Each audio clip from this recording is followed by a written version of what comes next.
perkebunan saya menemukan monyet-monyet nakal. Hah, ini monyet sudah bersembunyi. Kup. Monyet masuk kamera. Nah, ini namanya monyet masuk ke kamera. Oh, rupanya monyet sekarang ada juga yang malu.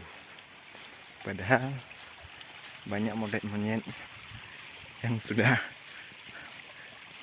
canggih atau modern, yang sudah tidak lagi takut sama kamera.